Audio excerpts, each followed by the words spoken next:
What's the #1 source of antioxidants in the American diet? Are you thinking dark chocolate, berries, or red wine? How about white, black, or green teas? Sure, they're all great sources of antioxidants, those substances that help us fight off aging and many diseases. But in terms of antioxidant value, those foods aren't worth a pile of beans compared to this hotshot, coffee. The average American drinks about 3.5 cups of coffee a day, meaning about 416 8-ounce cups of coffee a year, providing about 1,300 milligrams of antioxidants every day. That's a whole lot of antioxidants and a whole lot of coffee.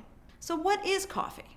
It's estimated that there are over 1,000 different compounds in coffee.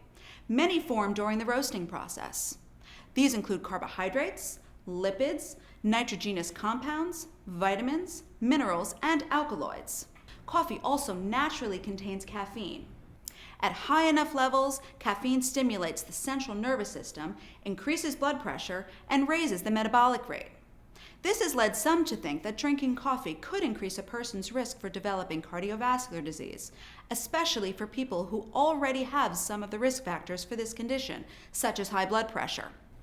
For adults with no previous history, moderate caffeine consumption did not increase the risk for coronary disease, stroke, or sudden cardiac death. And what about type 2 diabetes, Parkinson's, and certain forms of cancer like liver and colon cancer? Actually, some studies have shown that drinking moderate amounts of coffee might even lower a person's risk of developing these serious conditions. Overall, there's a lot more research to be done. For right now, though, it appears that for otherwise healthy adults, consuming moderate amounts of coffee, 3 to 4 cups a day, providing 300 to 400 milligrams a day of caffeine, there is little evidence of health risks and even some evidence of health benefits. Some groups, however, including people with hypertension, children, adolescents, and the elderly, may be more vulnerable to the negative effects of caffeine and should be more careful about their coffee intake. In addition, currently available evidence suggests that it may be a good idea for pregnant women to limit coffee consumption to no more than 3 cups a day, providing no more than 300 milligrams a day of caffeine to lessen any chance of miscarriage or impaired fetal growth. It's a question of, is the coffee cup half empty or half full?